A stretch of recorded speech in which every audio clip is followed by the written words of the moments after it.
Hey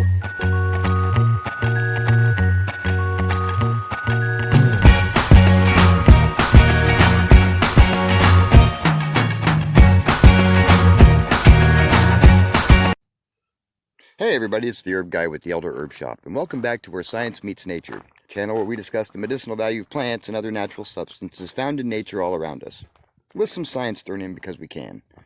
Today, we're going to talk about this little beauty, the black-eyed Susan.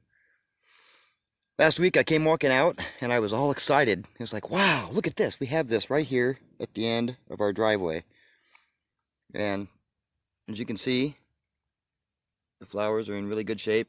You've probably seen these in ditches along the road. They're everywhere, and some people even have them in their flower beds.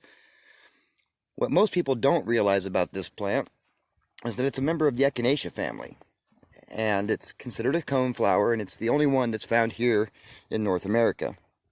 Now, the Native Americans used to use it, the Chippewa tribe in particular, as a anti-parasitic. It helps remove worms from intestines and whatnot. It's also a good immune stimulant. They used a wash from the roots to help heal sores and cuts and wounds. Internally, it's good for sores inside, your digestion. Again, it's an immune support herb. A recent study has shown in this particular plant that it's more powerful than its Echinacea. You heard my bird there. It's more powerful than Echinacea purpurea and Echinacea angustifolia in regards to its immune support. Now, how they support your immune system, it's not like you take it and it gives you vitamins or whatnot. It kind of does, but not in the way you're thinking. By immune support, it actually makes your immune system work more efficiently, and you produce T cell count. Your T cell count increases, and it produces your T cells, which help combat microbes and bad things in your body. What I'm going to do today about this particular plant is I'm going to show you how you can harvest it for later use.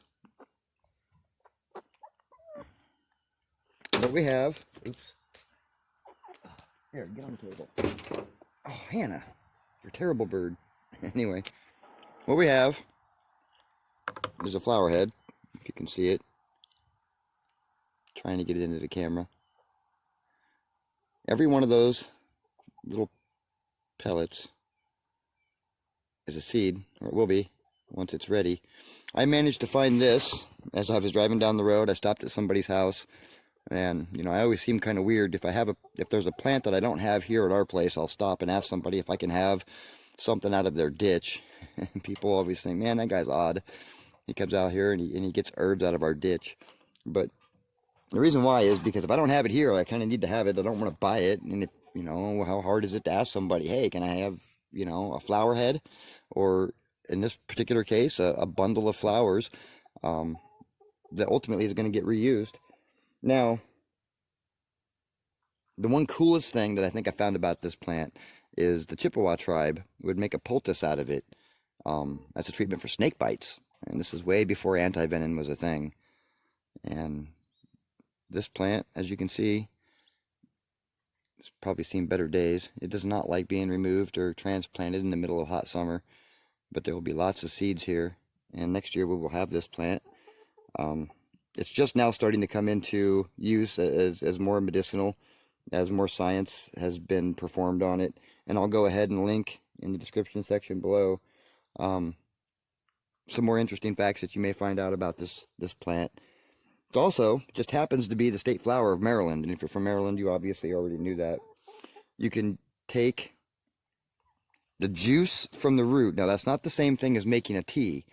You can get the roots and press them out and get the juice from the roots, and it's also used to treat earaches, ear infections. And due to its immune support, I can see how that would necessarily be a thing. But yeah, there it is. Front yard first aid. We have this. Here's what the seeds look like as I was off camera. You can kind of see them there. Let me get up there close. They come out. Every one of those, in theory, should become a plant from there.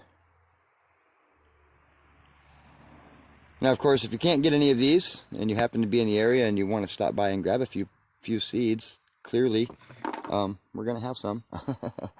We're not going to be able to use them all. I don't need that much in the way of black-eyed Susans in our yard. But yeah, I mean, we might be able to donate a few to the cause so we can help spread it around. We'll see. Come on out and we'll see. All right, everybody. If you like this video, please give it a like and a share. If you haven't subscribed yet, please subscribe and hit the notification bell so you don't miss any of our videos.